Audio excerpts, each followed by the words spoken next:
quizá os habéis perdido un poco en los versículos que hoy vamos a estar estudiando, porque la verdad que es una cantidad considerable, pero quisiera que me regalaseis unos segundos del tiempo que voy a estar aquí para hacer un pequeño resumen de lo que de cuál es la situación, ¿no?, en la que se encuentran ahora mismo los personajes de este relato que hemos leído en Hechos. Y ¿por qué no, Samuel, por qué no me arregla el PowerPoint, que no va, ¿vale?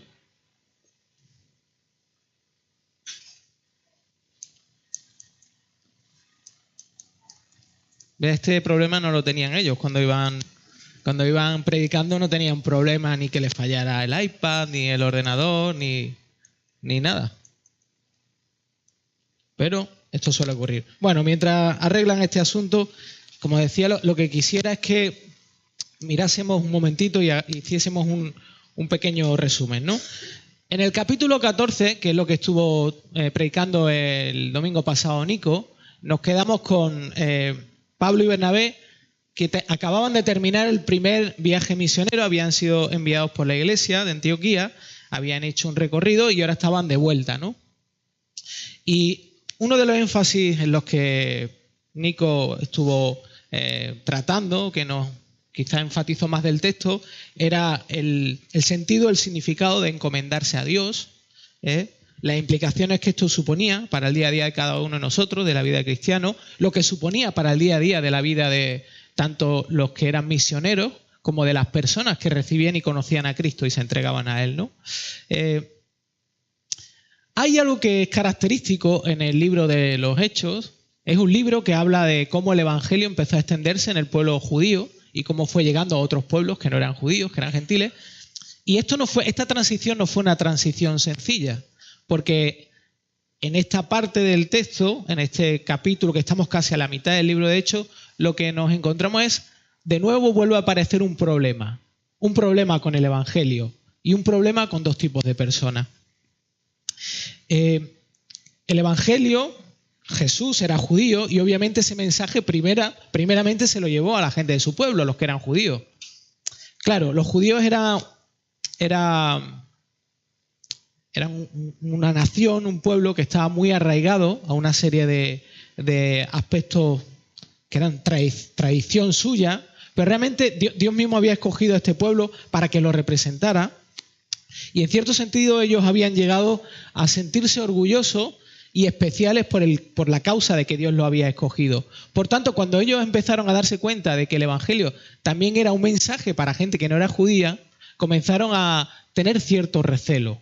Ya lo vimos en su momento, como con Pedro, cuando se convirtió Cornelio, y lo hemos visto en otros momentos determinados también de todo el relato. Y en este caso, lo que pasa es que el problema, digamos que se eleva a una situación bastante complicada, ¿no? Como he dicho, el evangelio no era algo exclusivo para los judíos, ¿no? Era algo que Dios había pensado para todo el mundo. Y aquí es donde digamos que se resuelve este problema o se trata de zanjar de una forma más formal y seria, ¿no? Y este es el tema de los versículos que vamos a tratar hoy. Pero detrás de toda esta situación, que como diríamos aquí en España es que se lió un follón en la iglesia, porque esto lo que pasó es que eso no pasa nunca, ¿no? En la iglesia no hay problema, parece todo va siempre como la seda, todos nos llevamos bien, nadie está en desacuerdo, ¿verdad? Algún día cuando estemos en un sitio donde no nos preocupemos tanto de nosotros mismos, ¿no? Y estemos más entretenidos mirando al Señor, estemos más entretenidos mirándolo y admirándolo a Él, ¿no? Pero la realidad es que aquí pasa lo mismo que vivimos nosotros. Pero detrás de todo esto, de toda esta maraña de circunstancias, hay algo esencial que tú necesitas volver a entender y volver a experimentar y que es muy, muy importante para tu vida. Es muy, muy importante para que entiendas cómo se vive como cristiano. Es algo que ya conoces, pero que necesitas volver a escuchar, ¿vale? Por eso quisiera que viéramos este texto a través de tres grandes partes, y la primera de ellas tiene que ver con que ¿cuál era la causa real de este concilio? Un concilio es si no lo sabéis, supongo que la mayoría lo sabéis, pero un concilio es, digamos, una reunión entre un grupo de personas para tratar un tema en particular, ¿no? A lo largo de la historia del cristianismo ha habido muchos concilios, ¿no? Digamos que este es uno de los primeros concilios que ocurrió en el primer siglo para tratar algo importante. Así que, ¿cuál era realmente el origen del problema? Bueno, el origen del problema es que había un grupo de personas que eran cristianas, personas que habían aceptado a Jesús de origen judío, que estaban enseñando a los que eran gentiles, que no eran judíos, que también habían escuchado el Evangelio y se habían convertido, le estaban enseñando algo respecto al Evangelio, le estaban enseñando un Evangelio diferente. Le estaban diciendo algo que no era lo que ellos originalmente habían conocido, habían escuchado y había producido un cambio en su vida.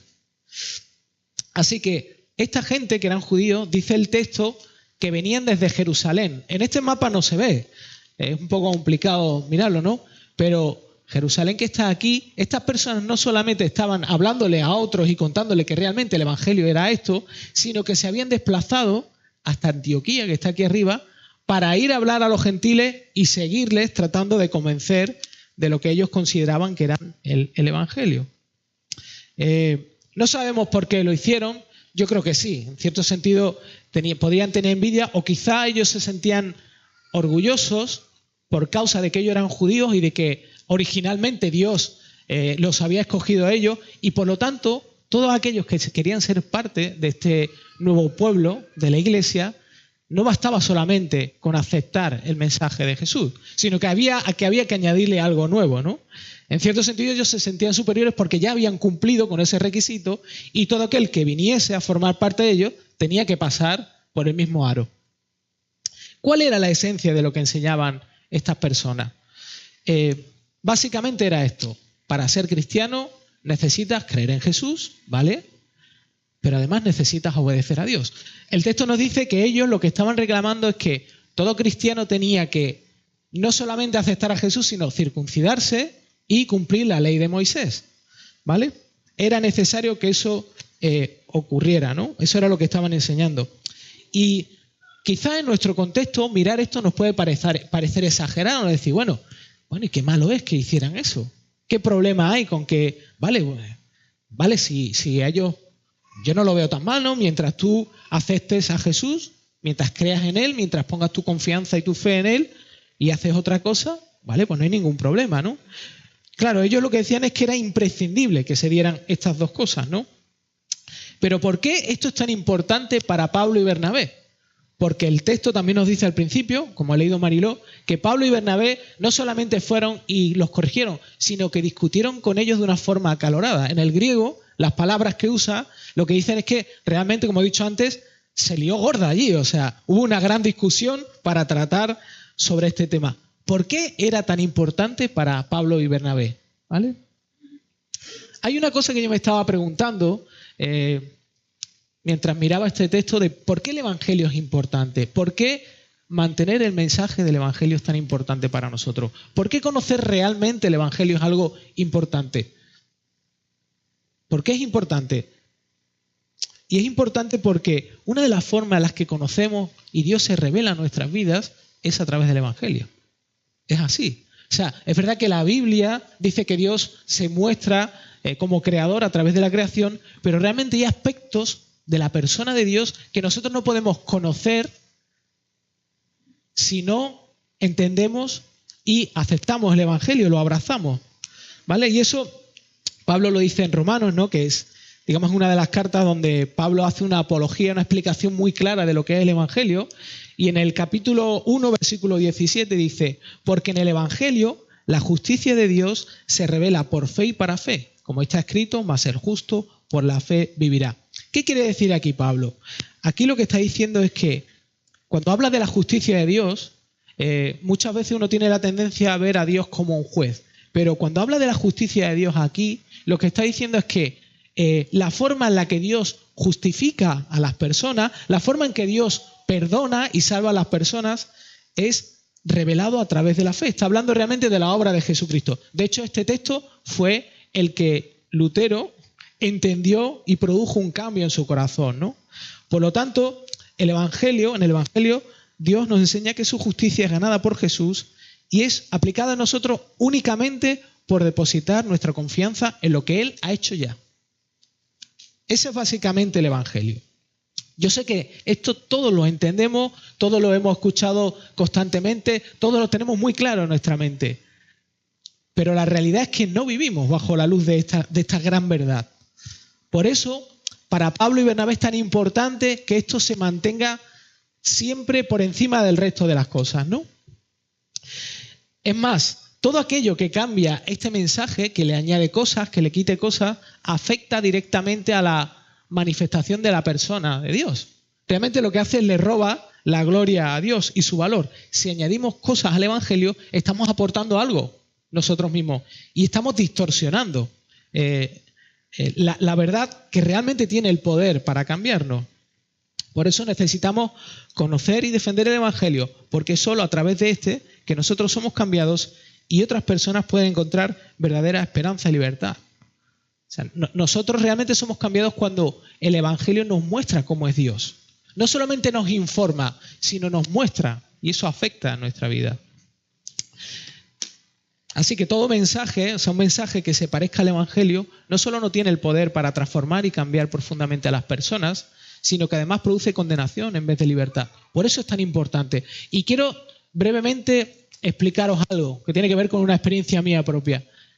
Yo nací en una familia que era creyente. Mis padres se convirtieron y al poco tiempo nací yo.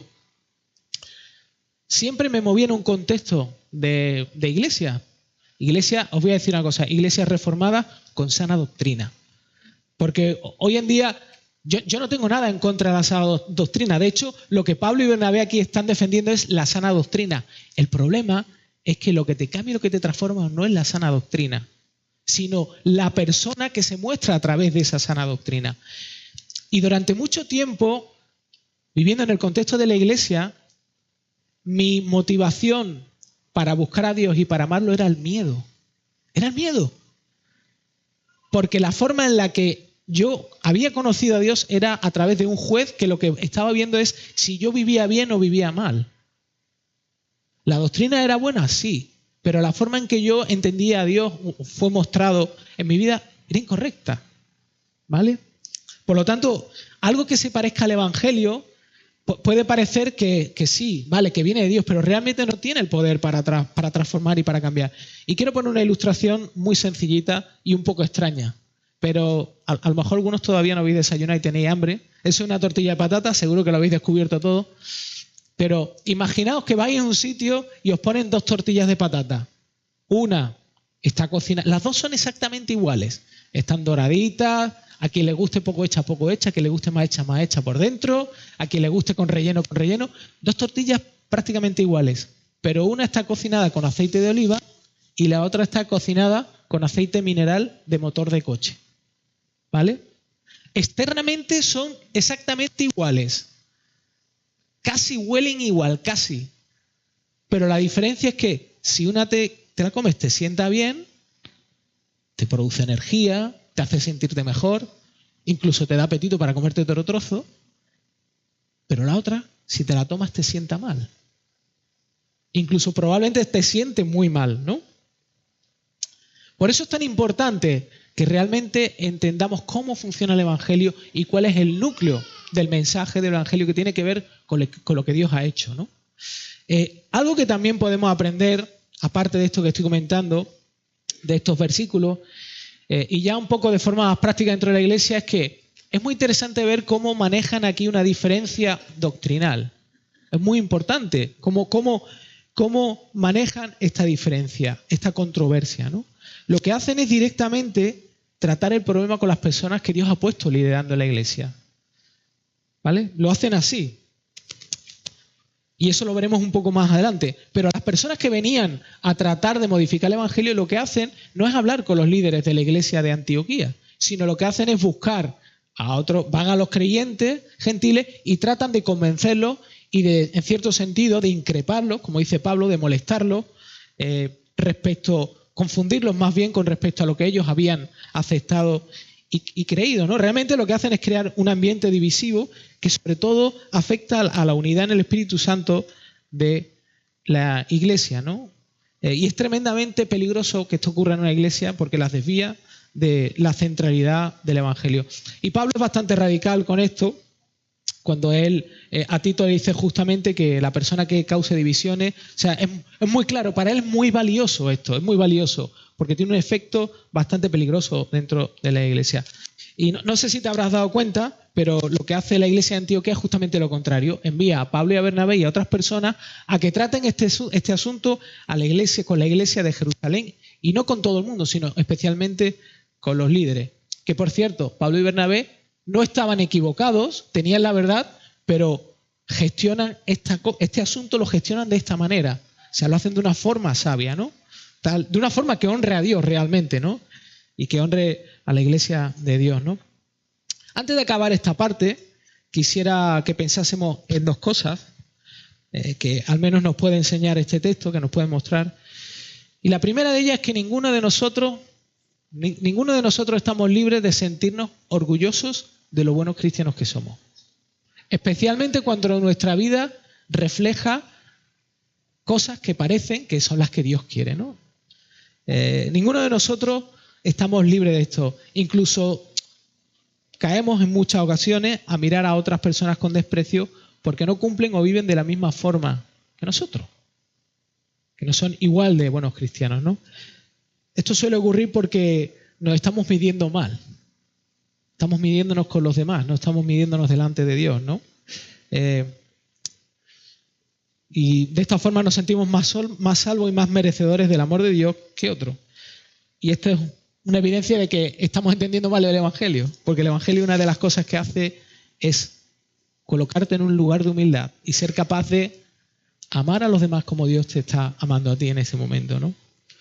Sería un evangelio egocéntrico el que yo estoy diciendo y no un evangelio basado en la persona de Dios, ¿no? Otra cosa, y esto van a ser unas frases que a lo mejor te van a parecer una herejía. La primera de ellas es que tu objetivo como cristiano no es progresar en la fe para sentirte más santo. ¿Pero qué me dices, David? ¿Qué me estás diciendo? Pero no dice Dios, no ha dejado ahí reflejado en el Antiguo Testamento, sed santos como yo soy santo. Sí, claro que lo está escrito. Pero tu objetivo como creyente no es progresar en la fe para sentirte más santo. Y déjame tiempo, te voy a explicar, ¿vale? No te adelantes. No me juzgues antes de tiempo. La segunda frase que puede parecer una herejía es que tampoco tu objetivo ni mi objetivo como cristianos es descubrir qué es Dios para mí. ¿Qué es Dios para mí? ¿Es un amigo? ¿Es quien me ayuda? Ese no es tu objetivo ni mi objetivo. Sino que nuestro verdadero objetivo, el objetivo principal, ¿vale? Es verdad que Dios busca nuestra santidad. Es verdad que Dios es para nosotros algo, pero esos son resultados, son consecuencias. El objetivo principal como cristiano es conocer a Dios íntimamente para encontrar en Él tu mayor anhelo y disfrute. O sea, exactamente lo que Jorge decía hace un instante, exactamente lo que hemos estado cantando. Cuando Dios se convierte en nuestro anhelo y nuestro disfrute, entonces el resto de las cosas surgen, ¿no? Segundo punto. El tema del concilio. ¿Qué es lo que están tratando realmente estas personas? Ya hemos dicho que el origen fue estas personas que empezaron a transmitir, a comunicar, a distorsionar el Evangelio, a tratar de convencer a las personas e imponerles unas cargas. ¿Y qué es lo que tratan? ¿Qué es lo que ocurre aquí en esta reunión que tienen este montón de personas, ¿no? Entre ellos que estaban los líderes? Nos dice el texto que hubo bastante debate entre ellos. Y es interesante ver que Lucas registra las intervenciones de los líderes de ambas iglesias. O sea, los que hablan básicamente, los que expresan y dicen algo, son los líderes de tanto la iglesia de Antioquía como de la iglesia de Jerusalén. Y quiero que veamos juntos algo que enfatiza mucho. En cada líder dice cosas que tienen un énfasis muy importante. Y tiene que ver con el agente, tiene que ver con la persona que hace lo que dice que ha hecho, ¿vale? Lo primero que dice en este intercambio de información es que hablando sobre los gentiles, lo que dice, en este caso creo que es, si no recuerdo mal, creo que es Pedro, lo que dice es que fue Dios quien escogió. Fue Dios quien escogió a los gentiles. Fue Dios el que tomó la iniciativa. Lo segundo, que Dios fue también el que les permitió que entendieran el mensaje que le estaba llegando. Lo tercero, que fue Dios quien cambió algo dentro de ellos para que pudieran creer, pudieran aceptar justamente ese mensaje que están tratando de defender, que es el Evangelio. Lo cuarto, que les dio el Espíritu Santo, que les dio el regalo de sí mismo a estas personas. Y Pablo y Bernabé, cuando ellos intervienen, después de que lo haya hecho Pedro, dicen que Dios lo usó a ellos como agentes para llegar a estas personas.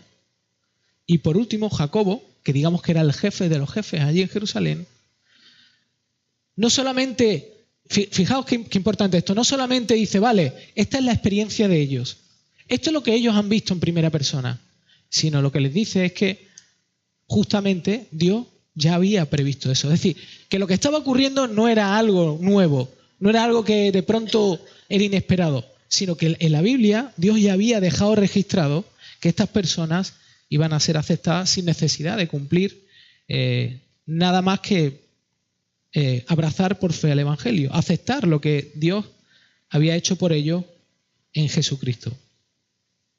Y aunque este tema parece muy desconectado de nosotros somos todos gentiles. Bueno, no sé, los que son españoles de pura cepa puede que tengan algo de herencia judía, porque los judíos vivieron aquí durante una gran temporada, pero también puede tener herencia de los otros que estuvieron aquí bastante tiempo, un montón de años, 600, ¿no? Pero la cuestión es, puede parecer que esté desconectado, pero no está tan desconectado, ¿no? No está tan desconectado, porque realmente lo que ellos no estaban debatiendo sobre el tema de los gentiles, sino estaban debatiendo sobre este asunto, que es un poco el centro de este mensaje, y es: creemos más bien que somos salvos por la gracia del Señor Jesús. O sea, realmente ellos lo que estaban debatiendo es: ¿realmente es verdad esto? ¿Realmente es suficiente esto? ¿Realmente yo puedo vivir con mi confianza puesta en que lo que Dios ha hecho por mí y ya está? ¿Ya? Vale, a lo mejor yo que soy judío, que he cumplido con Dios, sí, pero ¿y los demás? ¿No tienen que cumplir con Dios también? ¿Vale? O en otras palabras, como estaba diciendo, lo que Dios ha hecho en Jesús es suficiente para mí. Hay un versículo que para mí hay bastantes versículos que son importantes, pero hay un versículo para mí que es tremendamente importante. Y es un versículo que nos trae un montón de esperanza, sobre todo cuando luchamos con este tipo de cosas. Y son las palabras del propio Señor Jesucristo. Cuando Jesús fue crucificado, una de las cosas que hizo justamente antes de morir, como hombre, él dijo, dice Juan, lo relata en el Evangelio de Juan, dice: entonces Jesús, cuando hubo tomado el vinagre, justamente como digo al final de que muriera, dijo: consumado es, e inclinando la cabeza, entregó el Espíritu. Para los estudiantes de griego, para los profesores de griego, teletestai, consumado es quiere decir está completo, ya está todo hecho. Yo ya he hecho absolutamente todo lo necesario para que tú puedas venir delante de Dios y recibir lo que necesitas. Su aceptación, su amor y su perdón. Pero no solamente eso, sino que el sentido de esto es que Dios ya ha hecho todo lo necesario en tu vida para que eso lo puedas empezar a vivir ahora. Y lo continúes viviendo durante la eternidad. Para que tu vida trascienda de una forma que no puedes ni imaginar. Y para que puedas conocer cuál es el sentido de la vida. Hoy en día, entre religiones y filosofía, estamos bombardeados constantemente. Pero la diferencia que hay entre este mensaje y el resto de las ideas y de las filosofías es que Dios, el mensaje que nos trae es el siguiente: yo he hecho todo lo necesario para que tú seas aceptado y perdonado. El resto de filosofías están basadas en lo que tú puedes hacer, incluso aquellas que no son ni siquiera religiosas. El consumismo lo que trata es de que tú te salves a ti mismo a través de la obtención de cosas que te den un sentido en la vida. Otras religiones como por ejemplo, qué sé yo, catolicismo, lo que busca es que tú ganes méritos. Cualquier otra religión que puedas meter en tu cabeza, filosofía de vida, lo que te plantea es que puedes mejorarte a ti mismo haciendo esto y depende de ti. Pero estas palabras de Jesús nos recuerdan que Él hizo absolutamente todo. Y lo único que tienes que hacer tú es aceptar lo que Él hizo. Como he dicho, esto es una de las verdades que más seguridad nos puede traer. Además dice Pedro, que en el versículo 10, que no creer o descansar en esta verdad central del Evangelio, añadiendo cosas o quitando cosas, es poner a prueba a Dios. Es decir, es atentar contra la persona de Dios. Es hacer a Dios más pequeño. Es ignorarle, es decirle que realmente no es tan bueno como Él parece. Y que no tiene la capacidad de hacer lo que Él dice, ¿no? Vale, el Evangelio es gratis, todos lo sabemos. Pero quiero aclarar una cosa más. Que Dios nos acepte por gracia, gratuitamente, cuando confiamos en lo que Jesús ha hecho, no significa que Dios nos deja tal y como estamos. Hemos cantado hace un momento que Dios nos aceptó tal como somos. Sí, es verdad. Tal como nosotros éramos y seguimos siendo, somos pecadores, seguimos luchando nosotros con nuestro propio egoísmo, con un montón de aspectos profundos que incluso nos cuesta entender en nuestro corazón. Pero que el Evangelio sea gratuito no quiere decir que Dios diga, vale, no pasa nada. No, sí pasó algo, tuvo que morir Jesús. Pero además Jesús murió para cambiarte, para cambiarnos. Y como Jorge ha dicho hace un instante, esto implica que si yo me considero creyente, pero no veo cambios que me lleven a luchar con el pecado o a desear más a Dios, estoy viviendo engañado. Necesito preguntarme qué aspecto todavía no he entendido. Necesito correr a Dios y pedirle ayuda para que me permita tener un encuentro con esa realidad. Que el consumado que Cristo dijo antes de morir, que realmente afecte a mi corazón y Dios sea lo que más necesito y lo que más quiero, ¿no? Y no estoy hablando de una vida perfecta, porque todo eso lo tenemos claro. Ser cristiano no es vivir de una forma perfecta, pero ser creyente sí es que dentro de tu corazón, dentro de ti mismo, nacen unos nuevos afectos y una necesidad de tener esa relación con el Creador y que eso sea lo que motive tu vida, ¿no? A veces vemos a Dios como un abuelito que parece que va detrás de las personas. Ay, venga, por favor, venga, cree, venga. Es que si no lo hace va a ser peor para ti, ¿no?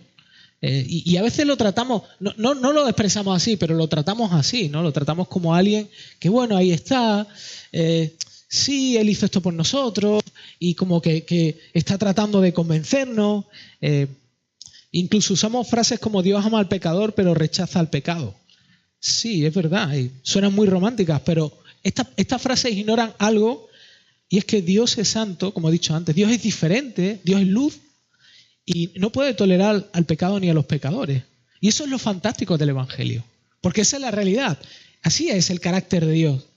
Pero Dios hizo lo que nadie podía imaginar y lo que nadie podía pensar. Y es entregar lo más valioso que Él tenía para acercarse a nosotros y que nosotros nos pudiéramos acercar a Él. ¿Por qué es tan importante esto? Si nosotros no vivimos a la luz de esta realidad, si nosotros no buscamos ser afectados por esta realidad, vamos a tener un problema en nuestra vida. ¿Por qué? Tu teología va a dirigir cómo vas a vivir tú. Lo que tú creas de Dios va a modelar absolutamente todo lo que tú hagas en la vida. Por eso es tan importante conocer a Dios tal y como Él se presenta en el Evangelio, sin añadir y quitar nada. Y voy a poner rápidamente 3 ejemplos prácticos de cómo puede afectar una perspectiva incorrecta de entender esta realidad, de que el Evangelio es suficiente, y cómo afrontarlo de una perspectiva donde yo vivo a la luz de la suficiencia de lo que Dios ha hecho. Por ejemplo, el desánimo. Nadie se desanima aquí, ¿verdad? ¿No? ¿Estáis ahora todos desanimados? Bueno, yo no puedo leeros la mente. El desánimo nos afecta a todos, tarde o temprano. Seas pequeño, seas mayor, da exactamente igual. ¿Cómo afronta una persona que no descanse en la suficiencia del Evangelio esto? Pues lo que va a tratar de hacer es trabajar en la conducta de la persona. ¿Vale? Se va a quedar en la superficie. Si estás desanimado es porque probablemente no estés haciendo lo que tengas que hacer. ¿vale? Quizá el problema es que estás desanimado porque no eres capaz de tener un mejor trabajo. Lo que tienes que hacer es esforzarte para tener un mejor trabajo. O quizá estás desanimado porque tienes unos kilitos de más. Pues lo que tienes que hacer es te apuntas al gimnasio, lo pagas, no vas, no pierdes kilos y te desanimas más y te frustras, ¿no? Muchas veces el desánimo llega a la depresión, ¿no? Y es complejo, esto es un tema muy complejo, ¿no? Pero especialmente una persona que afronta el desánimo bajo una perspectiva donde Jesús ha hecho todo lo necesario para que Dios me acepte, lo que va a hacer es evaluarse de una forma sincera y decir, vale, estoy desanimado. A la luz de lo que Cristo hizo y Él dijo, completo está, ¿por qué yo sigo teniendo esta sensación de desánimo? Siempre que no sea algo químico o algo biológico, ¿no? Y probablemente la persona lo afrontará dándose cuenta que hay algo que esta persona desea, que no ha logrado conseguir y que realmente ha producido una frustración en él. Y está viviendo engañado pensando que eso puede ser su salvador, que eso se ha transformado en su salvador. Pero el mensaje del Evangelio, que es completo, le da la libertad de poder ir a Dios, pedirle perdón y pedirle la capacidad de recuperar su satisfacción en Él. Es decir, el Evangelio nos dirige al arrepentimiento del poder de Dios, no para tratar de usar nuestra fuerza, intentar enfrentar el problema a la superficie, sino ir al corazón del problema, que es un problema de corazón. Otro aspecto muy práctico, las relaciones afectivas. Las relaciones afectivas. Amistades, novia, novio, etcétera, etcétera, etcétera. Alguien que no tenga una cosmovisión y viva a la luz de esta realidad va a recibir muy mal las críticas. En las relaciones, sobre todo si son de muy amigos, las críticas se reciben mal, ¿verdad? Duelen, ¿no? Y normalmente esto es porque esta persona estará tratando por todos los medios de defender su imagen y justificarse y culpar a los demás. Para esta persona es muy importante su imagen. Es parte de su identidad. Y posiblemente buscará amar a las personas para ganarse la aceptación, que en cierto sentido es una especie de salvación, ¿no? Es como sentirme digno, ¿no? ¿Por qué? Porque realmente aún pienso que hay algo que no tengo, que necesito recibir y que necesita salvarme de mi vida, ¿no? Pero en el fondo me esclaviza. Alguien que descansa en el Evangelio de la Gracia, que es justamente el que nosotros buscamos predicar y el que Pablo y Bernabé están comunicando aquí, no necesita mostrar a los demás ni a sí mismo que es aceptado y amado. Jesús ya hizo todo. Ya hizo todo por ti, hizo por mí. De hecho, Dios nos amó más que nadie. Por lo tanto, no hay otra cosa que puede llenarte más que esa gran verdad, ¿no? Esa gran verdad que no solamente es temporal, sino es eterna, ¿no? Así que una persona que afronte las relaciones a través de esta verdad, de esta realidad, puede entregarse de forma incondicional y desinteresada a los demás, pero también puede amar lo suficiente a alguien como para confrontarlo y seguir siendo amigo de esta persona, aunque esta persona sea incómoda. ¿Por qué? Porque yo ya no necesito robar mi aceptación de las personas. Yo ya la tengo. Yo ya tengo la aceptación delante de Dios. Y tengo la libertad. O sea, imaginaos. ¿Quién no lucha con esto? ¿Quién no lucha con el miedo a acercarse a alguien que quiere y decirle algo que sabe que no le va a gustar? ¿Quién no lucha muchas veces con callarse? ¿O quién no lucha muchas veces con ser desagradable a la hora de decir las cosas, no? El Evangelio, tal como lo presenta la Biblia, nos da el poder para justamente amar de verdad, con todas las consecuencias, ¿no? Y un último aspecto más práctico es la familia. Los Corleones, no, la familia. La familia, sí, la familia, esos vínculos tan fuertes que hay, ¿no? A veces en la familia y que producen a veces muchos conflictos, ¿no? Imaginaos, ¿no? A veces las expectativas que tienen los padres de los hijos. A veces los hijos viven con cierto nivel de lucha esto, ¿no?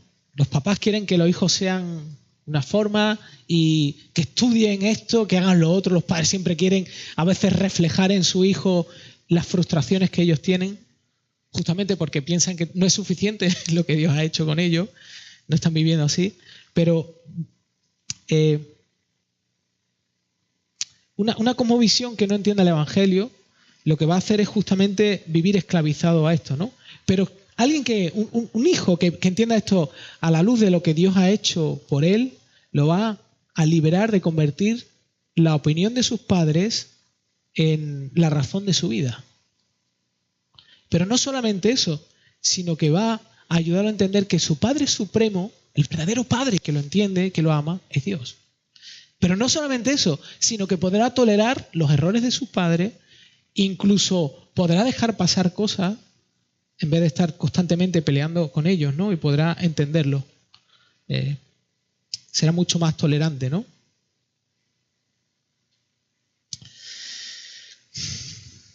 Vuelvo a la pregunta, ¿por qué era tan importante defender el Evangelio? ¿Por qué Pablo y Bernabé? ¿Por qué se lió este concilio y se involucró a tantas personas? ¿Por qué era tan importante defender que el Evangelio es suficiente? ¿Por qué nosotros necesitamos recordar esto constantemente?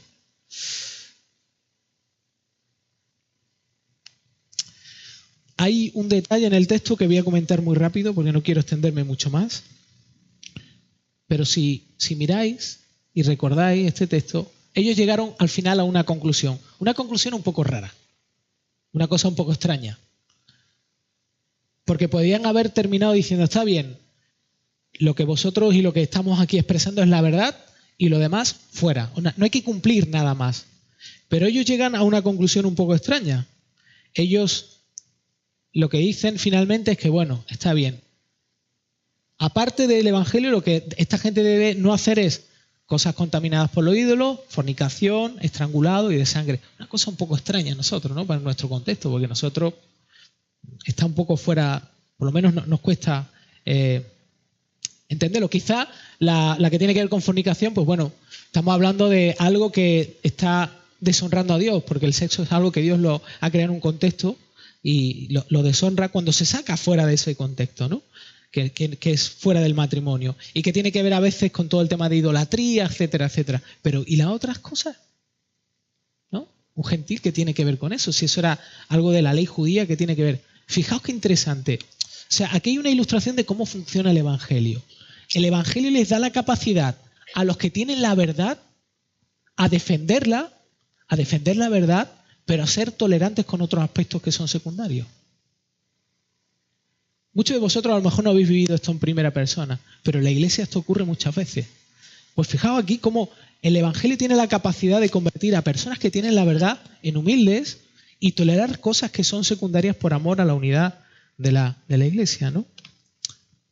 Básicamente, la libertad que me da la suficiencia del Evangelio no es para vivir como yo quiero, no es para vivir para mí, sino para vivir libre de mí mismo. Eso es lo que vemos aquí. Ellos son capaces de vivir libres de sí mismos de forma que pueden dejar de hacer lo que quieren por el bien de otros, sin luchar con la aceptación o con el enfado, a la vez que les permite estar firmes en otras cuestiones esenciales sin experimentar el temor al hombre. Ese es un ejemplo claro de cómo el Evangelio, hemos hablado de cómo afecta en nuestro día a día, pero aquí cómo afecta de una forma práctica en una iglesia, ¿no? Y es por eso, por la causa de cómo ellos vivían y cómo ellos recibieron este mensaje y cómo estaban siendo transformados por ello, que pudieron, sin poner en riesgo la verdad, mantener la unidad de la iglesia. Y justamente dice más adelante, y vamos a terminar ya, porque no quiero extenderme mucho más, dice mucho más adelante que ellos concluyeron que esto no había sido de ellos, sino que había sido obra del Espíritu Santo. Lo dejan registrar en la carta. Dice, esto que ha pasado, aquí ha estado involucrado Dios. En medio de todo esto ha estado involucrado Dios. No ha sido algo nuestro, sino ha sido algo de Él. Y rápidamente, como resultado del concilio, solamente quiero mencionar algo, ¿no? Y es que fijaos, un evangelio, un mensaje que sea distorsionado, produce carga en las personas, produce condenación. no produce libertad. Ya he hablado de mi experiencia durante mucho tiempo, aún dentro de la iglesia. Pero fijaos, cuando esta carta donde escriben la conclusión a la que ellos llegan es llevada a este grupo de gentiles, a la iglesia de los gentiles, lo que dicen ellos es, dice el versículo 31, dice, y cuando la leyeron, se regocijaron por el consuelo que les impartía. Cada vez que experimentamos la verdad de que no somos nosotros, sino es Dios en nosotros, eso produce consuelo y alegría y felicidad. No carga, no condenación, sino todo lo contrario. Conclusión.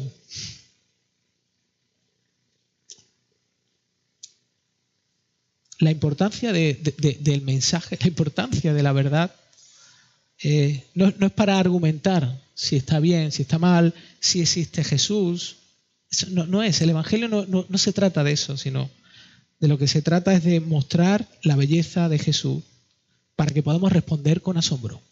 Como respondieron estas personas que le quitaron una losa de encima cuando dijeron, no, lo que vosotros habéis recibido es justamente lo que necesitáis para tener una relación con Dios y recibir su amor. Así que el objetivo, tu objetivo, mi objetivo, es vivir y experimentar la gracia de Dios, no solamente para que yo pueda vivirla, para que yo pueda filtrar mi vida, para que pueda tener un tipo de vida diferente, un tipo de vida plena, como le dijo Jesús a la mujer samaritana, sino para poder amar verdaderamente a otros como Dios nos ama a nosotros. Así que vamos a hablar con este fantástico Dios, que no para de recordarnos, y te invito a que leas la Biblia con este enfoque. No para de recordarnos que el énfasis de su mensaje está en Él y lo que Él ha hecho y está haciendo por ti y por mí.